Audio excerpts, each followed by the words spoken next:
My name is Molly Sauter. I'm currently a grad student at MIT in Comparative Media Studies, and I do research at the Center for Civic Media at the Media Lab. This talk is going to be laying out an analytical framework that I've been working on for a while of the ethical analysis of activist DDoS actions.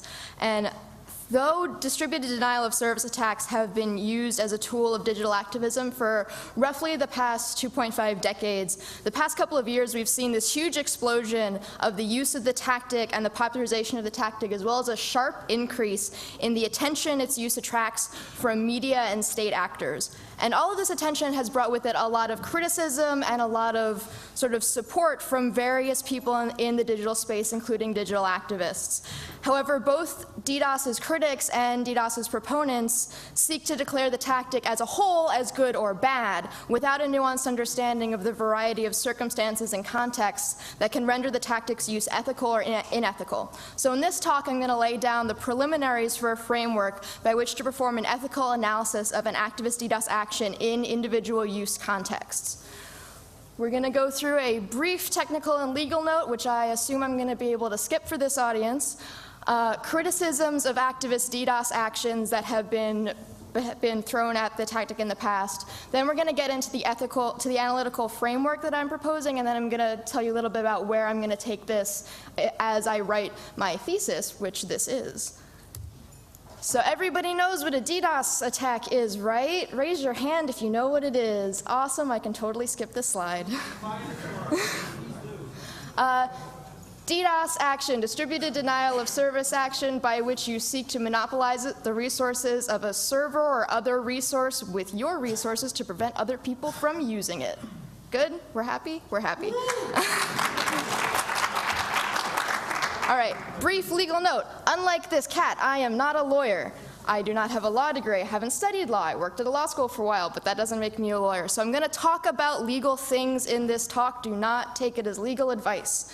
So DDoS actions and DDoS attacks are illegal in most, but not all, jurisdictions. In the US, they're prosecuted as felonies under Title 10, Section 1030 of the US Code, which is complicated and which I won't read. But just so everyone is aware, and this does have a bearing on my talk later, these things are very illegal. And this has severe repercussions for how organizers should treat them as they engage with them in their protests. So one of the major criticisms of DDoS actions is that they constitute censorship. This is a very popular criticism among sort of quote-unquote old-school hacktivists, like Cult of the Dead Cow, Hacktivies, and other groups like that, which have denounced the tactic as straight-up censorship. Basically, they say you are impinging the movement of bits on the network, and that's wrong. If we're going to be engaging in this type of electronic activism, we want to be encouraging the movement of bits on the network, not stopping them. This criticism privileges the integrity of the network and the rights of specific individuals to unfettered flows of information, and it privileges that over political ideals of activism and civil disobedience present in activist DDoS actions. This criticism also raises very specific unanswered questions about who can engage in censorship. Can, in fact, non-state actors and non-corporate actors be engaged as censorious bodies? And while DDoS is undeniably a disruptive tactic, does disruption of speech, particularly in contexts where the target has many other speech outlets, always equal a denial of speech? For instance, when this tactic is trained against a corporate target, while certain aspects of that organization's presence may be disrupted, their ability to engage in political speech through the press and other outlets is not. Therefore, the criticism that we are engaging in censorship by waging a DDoS action sort of falls flat. Though the criticism is appropriate in some cases, especially when it's used against organizations that primarily exist online, such as ISPs or independent blogs. Second major criticism is sort of a revamping of this very old debate in activism: direct action or symbolic/attention-oriented activism. Which is better? And the answer is one isn't really better, they're sort of different.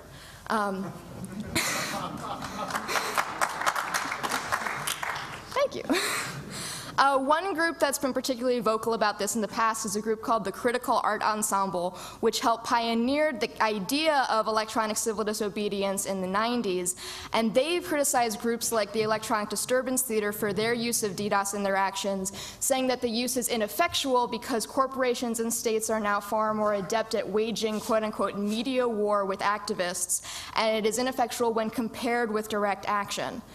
In addition to just sort of being mean to attention-oriented activism for no reason, this criticism ignores the fact that DDoS is often used as a tool of direct action, such as when it was used by the electro-hippies in 1999 against the intranet that the World Trade Organization was using during their annual meeting, or other groups that I'm going to talk about later in this talk. The CAE's conception of DDoS also lifts the tactic out of the context of larger actions that it is associated with. This tactic is pretty much never, and frankly should never, be used as the sole tactic in a campaign. It should always be used in the context with other tactics, and it gets its ethical and political viability from the context in which it is used, not simply because of things inherent to itself. Third major criticism: what is a successful DDoS action?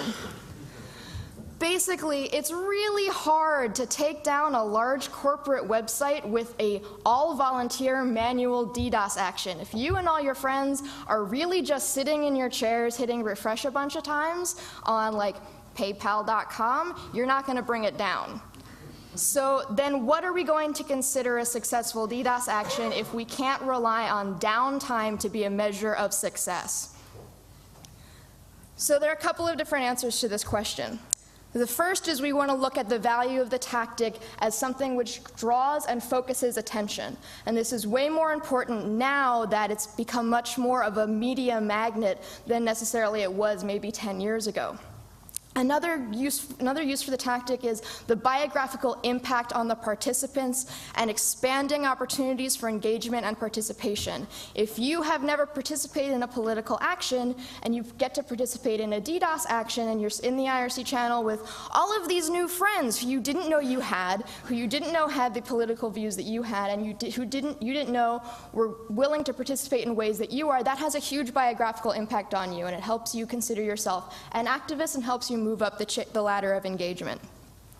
This enables what Ricardo Dominguez of the EDT calls a permanent culture of resistance, where resisting modes of power and resisting oppressive systems is part of the culture and isn't simply something you do for special on weekends, but is something that you do all the time. And the value of this symbolic resistance is not necessarily its overt effect on the systems that it ostensibly targets, but rather its effects on participants and on the reflective fields that surround it as it occurs, including media and culture. Basically, DDoS acts as a tool for the revelation of what James Scott called hidden transcripts of resistance. It serves as an open action where an individual participants can join in a community of resistance with others. Moving on to the second major section, the analytical framework that I'm presenting. There are 4 major parts of it that I'm going to talk about in this talk. I'm hoping to expand that to maybe 5 or 6 later, but not right now. The first is intended effects and actual effects. The second is context within a greater campaign, which we've already talked about a little bit. The third is the technology being utilized in the action. And the fourth is the specific participant and organizer populations at play. I'm going to go through these one by one. The first is intended and actual effects. What I mean by this is what the group that is waging the action intends to happen by its use of the action, and what actually happens. So there's a good example of this from 1997. It's called the IGC Euskal Herria Jornal action, and that's Basque, and I totally butchered it, but I'm not Basque. Basically what happened was there was a ISP called IGC, which was hosting a Basque newspaper publication, an online newspaper. And this was during a time in Spain when the Basques were not terribly popular. There was a lot of violence going around Basque separatist actions. And a popular DDoS action was started by people who I don't know, so don't ask me, to pressure IGC to take this website down, the Euskal Herria Jornal website down. People didn't like it. It got a lot of popular support. Actually, several major national newspapers in Spain eventually published target email addresses for email bombs and other things until they eventually decided that was probably a bad idea and they retracted their support.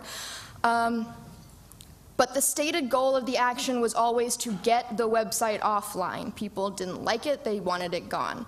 Eventually, it did go down because IGC was flooded with these packets and mail bombs, and it was horrible, and it rendered inaccessible the websites and emails of their over 13,000 subscribers, and they couldn't function as a business while this attack was going on. So they did eventually stop hosting the site, but under firm protest. As an ISP, IGC exists primarily, in fact, entirely online. Removing its ability to function online removes its core as an organization and its ability to function. So the goal of this action was to remove content. By waging the action, as long as the DDoS was successful, the content was removed. So actually, the goal of the action was the permanent imposition of the state of the action. Its intended effects were its actual effects as it was occurring. And this fits very well with the criticism that we saw before. This was actually just plain censorship. This was people saying, I don't like it that you're hosting that content, therefore I'm going to make you not host that content until you don't host it anymore. And so this is not very cool and is unethical and bad. The second example that I have up here is the Electronic Disturbance Theater Lufthansa action from 2001. This is an example where disrupting content does not equal silencing speech, as opposed to the example that I just showed you, which was depressing. So in this example, rather than removing content from the internet, the goal of this action was to raise awareness of Lufthansa's allowing the German government to deport immigrants using its flights. This was part of a much greater action called the deportation class action. While the Lufthansa website itself was rendered inaccessible for brief periods of time, the actual communications of the airline, its ability to fly in planes, maintain normal operations, and communicate internally with itself and with the media remained for all practical purposes unaffected. So while the stated goal of the Lufthansa action was to draw public attention to a specific aspect of the airline's business model, and through focused attention change that corporation's behavior, it was actually rather successful in that. The airline did eventually stop allowing the government to deport immigrants with its flights. So though the action took place on the internet, the effect it sought to have was not limited to and was not even really present in the online space. In and of itself, this action could not have achieved what the Electronic Disturbance Theater set out to accomplish. It took positive behavior on the part of Lufthansa for the deportation class action to achieve its goals, as opposed to the IGC example, which was designed to accomplish its intended effects by gross fiat.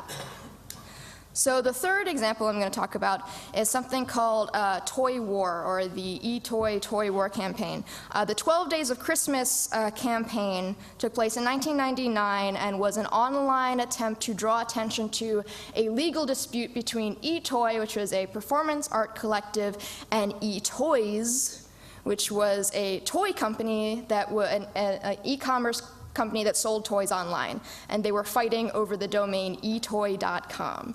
And writing about this is very complicated because eToy and then eToys. Have to be very careful. And so this action was designed to draw attention to that legal battle. But it had the additional effect of having a fairly significant impact on eToy's bottom line, because it took place the 12 days before Christmas, which was the primary shopping season. And it did have a major effect on how their website ran. So though their main goal was this attention-oriented campaign, in targeting this e-commerce site, they were targeting the central purpose of their competitor. They were going after what they were, which is an online organization. And eToy, the art ensemble, eventually triumphed in the court case and claimed a role in the financial losses suffered by eToys Inc. that occurred over the course of that action. Their stock price pretty much plummeted, which you can either blame on the bubble or the action, whichever makes you feel better. So in this instance, we have combining of direct action and attention-oriented activism into the same action. The next part of the framework is context within a larger campaign. Like I said, DDoS actions very rarely occur by themselves, and in fact, if they did occur by themselves, you would probably never hear about them because there would be no reason why that site you like is down. It would just be down. Like physical world sit-ins, DDoS actions must be embedded within a greater campaign of publicity and messaging to ensure that content disruptions are registered by viewers and passersby as protest actions and not as mere technical glitches. Now, the EDT Lufthansa campaign took place within a context of a coordinated multi-pronged campaign which included physical world actions at stockholder meetings, press releases, and the distribution of special seatback information cards on Lufthansa Airlines that explained what the protest was about. I don't know how they got them into the planes, but they did end up in the planes somehow. Similarly, Toy War was also embedded within a larger campaign of press coverage. They were covered by Wired, the New York Times, and the AP. And there were also solidarity actions and physical world actions at courthouses. So if you are going for this type of action, it has to be embedded within many other actions. This can't just be your sole activist push. You have to use it with a bunch of other tools as well. This is really, the technology problem is a really interesting one. As I mentioned, it's really difficult for a purely volunteer-based DDoS action to bring down a targeted site. As a result, we've started to see the use of botnets, traffic multipliers, automated attack tools, and other exploits to bring the power of such actions in line with the defenses employed by targets. While the use of such technological tools doesn't automatically negatively affect the validity of these actions, the use of non-volunteer botnets is the one thing that is particularly worrying. And the other things do need to be considered sort of within a larger context. Volunteer botnets present their own ethical concerns but are less immediately objectionable. Like marches, sit-ins, and other crowd-based tactics, DDoS actions gain their ethical and political validity from large numbers of willing participants. The use of traffic multipliers and exploits, while tempting to achieve downtime, undercuts claims by organizers that the actions represent a unified political voice of many different people. So as an organizer, you would have to balance the do I want downtime and press coverage, or do I want to remain true to the number of participants that I have and value their participation over publicity? And this is something that lots of organizers have to deal with. Non-volunteer botnets, such as those that were used over the course of Anonymous's Operation Payback campaign, in addition to volunteer botnets, they were used together, present a serious ethical problem. The use of someone else's technological resources without their consent in a political action, particularly one that carries high legal risk, like DDoS actions do, is a pretty extremely unethical action. Moreover, it cheapens the participation of activists who are consensually participating and makes it easier for critics to dismiss DDoS actions as criminality cloaked in free speech. So, even though, again, it may be tempting to be like, oh, let's just rent this creepy-ass botnet from wherever to bring down this site for 5 minutes, really not in fitting with ethical use of mass participation in political activism. This brings us to volunteer botnets, such as those that were enabled by the hive mind mode of low-orbit ion cannon, again during Operation Payback. Participants could pledge their support to an action and then basically walk away. They could say, great, use my computer to DDoS whatever you want, because I trust you and I believe that we are all fighting for the same cause. I'm going to go walk the dog now. So they pledge their support to an action and place their computing resources under the control of the organizers of that action. This places on those organizers a strong responsibility to maintain open communication channels with participants and to not make significant changes to the operation of the campaign without the consent of those participants. Changing plans, tactics, or targets without the consent of the participant population constitutes a major breach of trust and really should not happen. This brings us to the final bit in the framework which I'm going to go over in this talk, which is different participant and organizer populations. The great thing about DDoS actions is that they are relatively easy to join, and they're fairly relatively easy to wage in the first place, meaning many of these participants in these actions are inexperienced and unaware of the risks they could potentially be taking, like accidentally committing a felony from the comfort of your own living room. Therefore, it is incumbent on organizers to make sure that all participants have enough information to usefully consent to participate in such actions. And this includes information about risks that they could be taking and ways to mitigate those risks. This was a very big issue in the fallout from Operation Payback, when during the course of that campaign, a great deal of misinformation was present in organizing channels, and the use of the low-orbit ion cannon tool was encouraged despite significant concerns about its security. Training should be provided to participants in ways to mitigate risk, and support should be provided in the event of arrest or other negative outcomes. This is similar to the way sort of physical world activists provide training for their participants in the, we're going to go outside today and we're going to hold up a bunch of signs and yell at some people. These people may yell back. These people may also try to physically harm us. If you're totally not interested in that, that's okay. We still think you're cool. There should be that type of effort to educate and provide different channels for participation for electronic civil disobedience in the same way there is in the physical world. There are two big things that I want to do with this model in the future as I continue to work on my thesis. The first is I want to develop an analysis for state and state-related actors, particularly patriotic hackers, and see how they fit into this framework and how the entrance of states into this area affects the ethical validity of these actions, or whether we're just wandering full force into cyber war territory there. The second thing I want to do is adapt the framework from a reflective model, which it currently is, to a prescriptive model. So it'll be more useful to activists who want to, say, organize their own DDoS campaign and want to find out how to do it effectively and ethically. And that's actually it. Who has questions?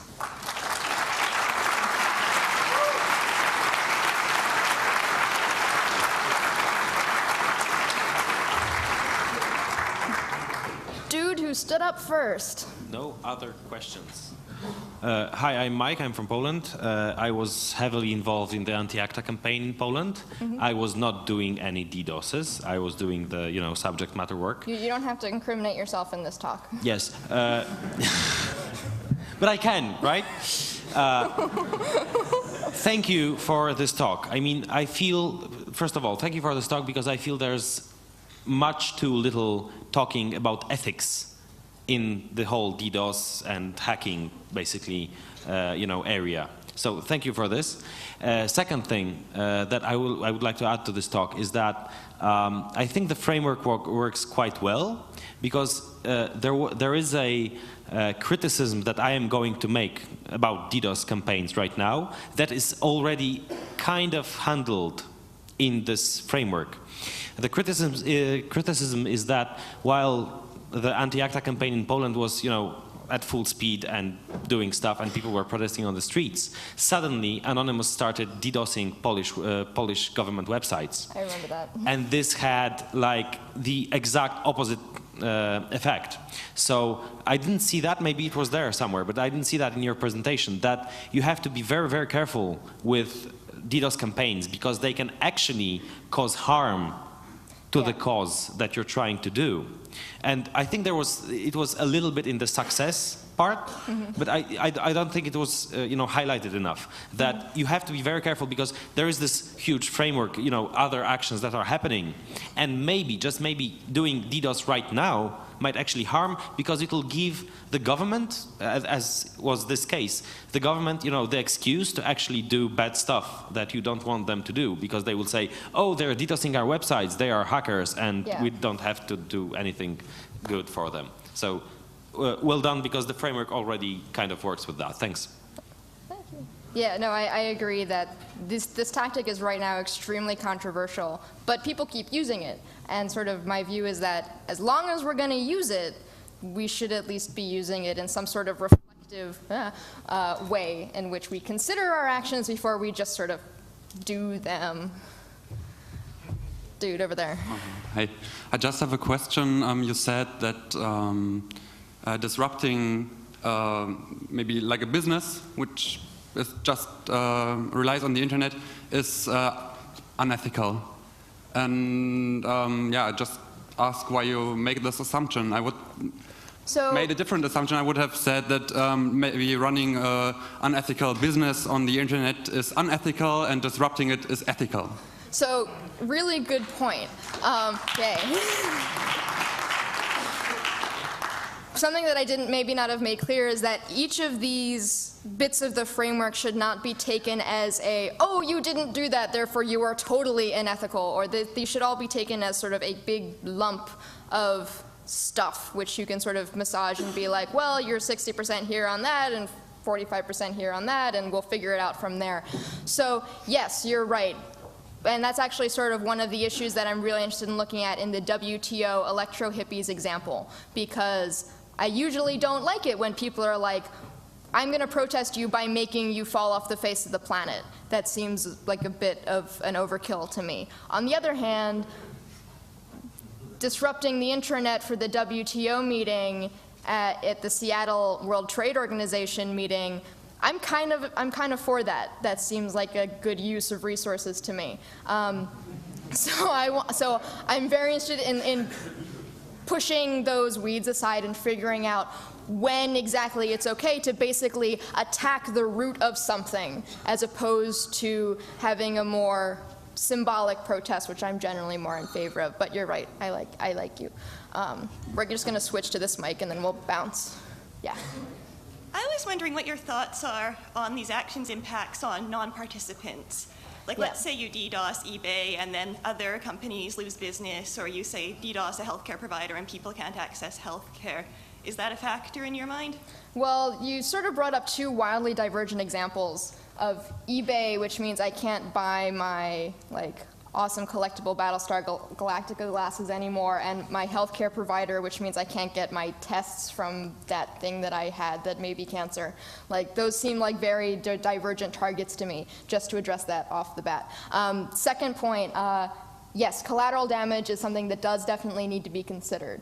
But it is not actually sort of specific to DDoS in and of itself. Like, if you stage a sit-in at a lunch counter, I just wanted to eat lunch. Like, I'm not a bad guy, I really just wanted lunch. But you have a political voice and you're using it to sit in at this lunch counter.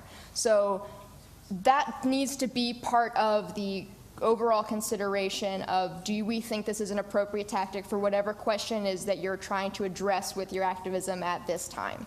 Because not all tactics are appropriate for all questions. Yes? Okay, thanks. Okay, cool. That guy. Sorry, we had a question from the internet. Okay. Hasn't gotten to speak yet. So I have this kind of comment and question. Thank you very much for your talk. It was very rich in material and I enjoyed it. But however, you announced to talk about the ethics of DDoS, but you didn't say anything about ethics at all, except for some personal beliefs. What kind of ethical framework would you actually suggest to use to analyze DDoS? So the four bits of the framework that I set out, and I'm looking at you because you were talking, not because you're the internet. Basically, you cannot just say that DDoS is ethical or unethical. You have, in the way that I'm looking at it, you have to look at it in the context of at least these four aspects, possibly more. But you can't just simply slam your hand down and be like, nope, this one action, which actually has very little political value because it's just a bunch of bits swimming around a bunch of tubes, has real ethical value.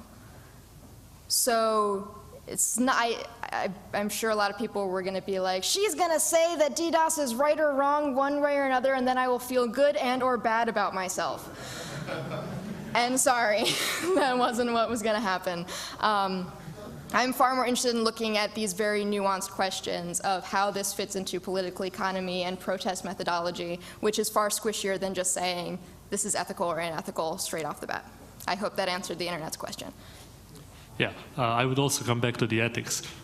Because I wouldn't like to start talking whether DDoS is good or bad, but I think DDoS is a very interesting example because it can make us to question our ethics again. Because basically, unlike you, I believe that DDoS is really pretty violent act of censorship, but I think it can be very often justified because this violent act can simply give us benefits that couldn't be made any other way. So basically, I think that when we think about DDoS and when we want to act DDoS, we have to think about violence and making violence an ethical act, actually. So, yeah, your comment. So violence is a pretty prejudicial term. I prefer not to use it. You also notice I usually don't say DDoS attacks. I try to say DDoS actions because attacks is also a pretty prejudicial term. And I think a lot of the quote-unquote violence inherent in DDoS has a lot to do with the inherent power structures at play among the people who are participating. For instance, if I am a state government and you have a free press blog and you like to criticize me in your blog and I hire a bunch of people to DDoS your blog, that's not really cool. That's fairly violent. I am silencing your speech using my superior power as a big state. On the other hand, if you are a private citizen and you and a bunch of your friends use FloodNet to attack whitehouse.gov, I feel that there's less violence inherent in that system. I would partially agree, but I think that both acts are violent, but basically the ethics are different. So instead of avoiding the word, I think that we should just, think about the term. But that's my opinion. The grad student in me wants to come up with a new word, but yeah. Hello. As the decision process, who attacks which website at what point, any effects on the ethical part? On the organizing? Yeah. I can't say that I do. I think that falls into the purview of the people who are actually organizing these actions. As someone who is not an organizer, I can't really comment on the organizing process, having never sat in on one. Yes? Does that make sense? Okay, we're going to switch back to this mic. Aside from the coercive versus non-coerciveness of volunteer versus non-volunteer action, which maybe falls into the ethical standpoint. Other than that, there's the question of liability. And if you're, for instance, participating in a volunteer action and you have a packet sniffer going on that network, then you can trace it back to, okay, you obviously volunteered to this action, therefore you're obviously culpable for those actions. Versus if it's a, box that's been compromised and at play, then that person is theoretically not liable for those actions because it was spread through a virus or Trojan or whatever. Yes. And I guess I just wanted to point that out. Yes, no, you're right. That is a thing that also needs to be considered. But it also comes back to there needs to be more education among people who are organizing these actions to be like, hey, you could be committing a felony. You could lose your house. Like, that's totally a thing that could totally happen if you get arrested in the course of this action, as opposed to if you get arrested for chaining yourself to the front gate of the White House because you don't like the tar sands pipeline. You're really unlikely to lose your house in that instance. This is something that I have a huge problem with. I think the state response to these actions is completely out of proportion and bad and chilling and not good at all. But until that changes, there just needs to be way more education and way more informed consent happening among the activist population who are participating in these actions. In terms of looking to the basic sources of products used to make DDoS, how do you think about the ethical responsibility of a company based in Redmond allowing with their products to very easy make big botnets and use it for DDoS, especially these companies working in a country where DDoS is a crime, so they could be forced to change this very easily? That's a hell of a question. And I think I am going to politely decline to comment until I learn more about it, but we can totally talk about this not right now. Sorry. Do you really? Oh, sorry. Was there more to that? Why? Because I don't like to talk about things that I don't know a lot about and that I'm not confident talking about. I'm a grad student. I'm sorry.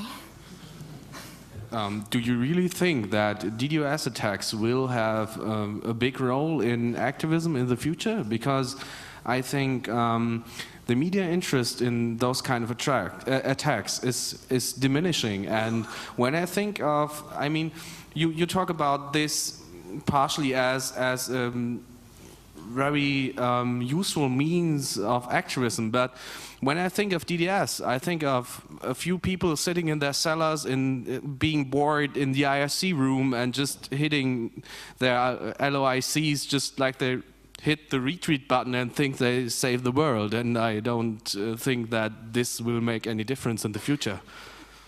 Okay, so you've rolled up a lot of things in that, including a veiled, not so veiled criticism of slacktivism, which I will also address in this answer. You're right. Not a lot, there are a lot of DDoS attacks happening, not a lot of them get a lot of coverage. On the other hand, there are a lot of street marches happening, and not a lot of them get a lot of coverage, but people still get their signs together and march in the street sometimes. There's a concept in social movement theory called the ladder of engagement, which is basically it is what it sounds like. You start at the bottom and you work your way up to more and more complex modes of political engagement over a course of time. You can't just jump straight up to the top of the ladder because you're not Superman, and you don't do that usually because you'll fall off and hurt yourself. So DDoS is a very useful tool to get on that first rung. It's easy, it's low financial cost, it's generally pretty easy to advertise. It doesn't look like it will cost you a lot of time and money. All you have to do is really press a button and suddenly you are participating in this thing. And this sense of participating has a big impact on something that is called biographical impact, which is how you view yourself as an activist. And it's really pushing people over that edge to view themselves as activists in the beginning is very, very important. So while DDoS may not be quote-unquote effective or successful as a standalone protest tactic, as part of a larger system, I think it is still useful. And I think it will probably continue to be useful. Just like retweeting someone saying something vaguely political on Twitter is also useful. Or liking someone's status or sharing something on Facebook or turning your Twitter icon green because you like the Iranian elections. No one in Iran cares that you turn your Twitter icon green. They don't even know you. They don't know that you turn your Twitter icon green. But what that does is that it connects you with all the other people on Twitter who turn their Twitter icons green. And you can see all the other people who turn their Twitter icons green. And suddenly, you're not just sitting there in your living room saying, I really support democracy in Iran. You are part of this community of green people on Twitter who all support democracy in Iran. And that's way more powerful to you as a person. Not necessarily to anybody else, but to you as a person, it matters. And that's important. That's important for getting people onto that ladder of engagement and making them feel like activists. And feeling like activists is just a couple letters away from being an activist, which is even better. Yeah.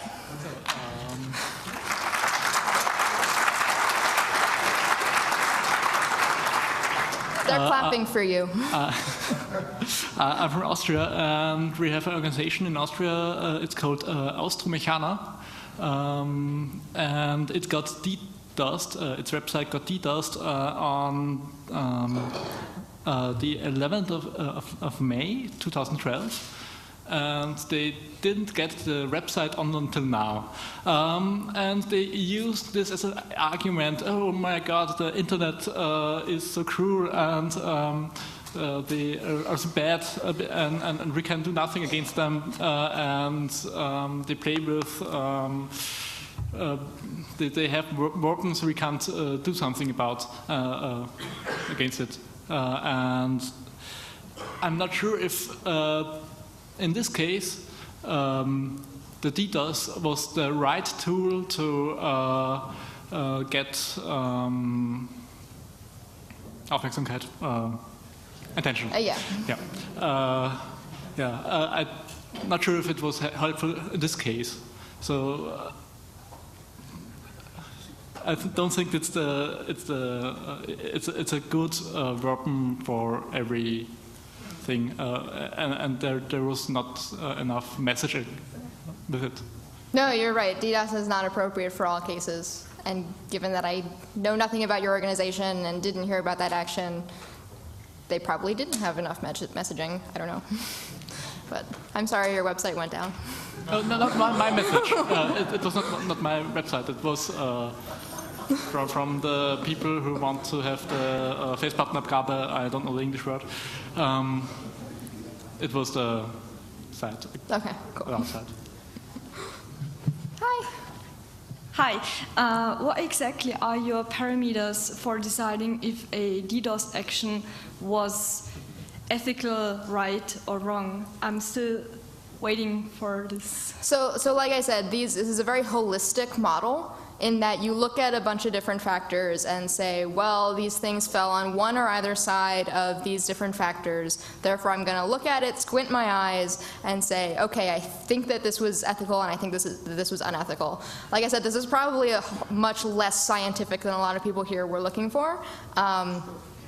Liberal studies major, what do you want?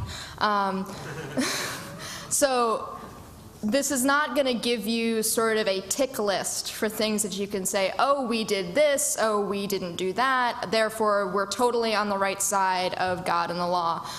Instead, what I'm hoping that this system will give people is a way to look at these actions, to give them different factors to consider when saying, yes, this was appropriate, or yes, this wasn't appropriate. Because I feel right now that the debate right now is really a bunch of people being like, this is always awesome, and a bunch of other people going, this is never awesome. And that's not very useful. Okay, but don't you think that's quite outstanding that you are the one who's getting to decide which is ethical right and wrong? You can also decide. I would love it if someone else would come up with a framework so that I didn't have to do all the work. I thought it's your scientific study, so... It's not terribly scientific. It's me reviewing a bunch of case studies and saying, these are the things that happened, this is where they fall on these different factors, and this is now what I think of this action. For instance, Lufthansa EDT action, I think that action was ethical. I think it was ethical because it occurred within the framework of a much larger campaign, because it focused on a corporate website that didn't attack the central core of the corporation. It didn't stop it from communicating. It didn't stop it from responding to the action. It just made itself known in that way. And it did a great deal of publicity work. And in the end, it actually worked. The effect that it wanted to have, in that they wanted Lufthansa to stop flying immigrants out of the country, actually took place. And that also has an impact on the ethical validity of an action, which is why this is currently a reflective framework and not a prescriptive framework. Thanks, we had for, well, good luck with your study then. There's another question. So my naive approach to judge the ethics of a DDoS attack would have been to compare it to usual demonstrations, just marching on the street, and because I guess one has a rather good feeling on what the ethics are there. You didn't highlight that too much in your talk. Was this on purpose, or can you say something about that? So people really like, and lots of people really like to say, oh, DDoS is just a sit-in, except on the internet.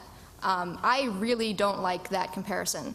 I think it's really attractive because it sort of has a sort of feel, it feels like a sit-in. You feel like you are monopolizing resources in the same way that sitting at a lunch counter is monopolizing resources. But it's not in the physical world, it's on the internet. And frankly, these are two different things. We can't just say, oh, this is just like it, because it's not. What it is just like is it's just like a DDoS. It's not just like a sit-in.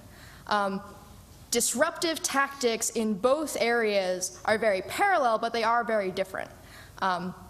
And that is something that I want to go into much greater detail on, specifically both in sort of the socially acceptable disruptive tactics like sit-ins and street marches, but also the non-socially acceptable disruptive tactics like black bloc tactics. I'd really love to compare that to other modes of disruptive activism online.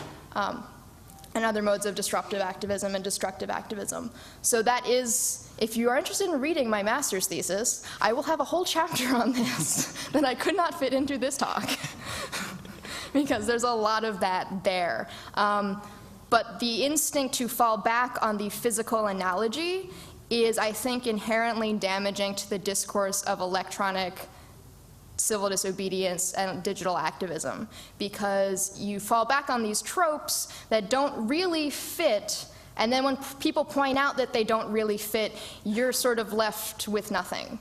When you say, like, that's not actually a sit-in, that's a DDoS, you're sitting there going, but I said it was a sit-in, and you like sit-ins, right? And then you're sort of, that's it. So I'd like to push the argument beyond that point. Thanks.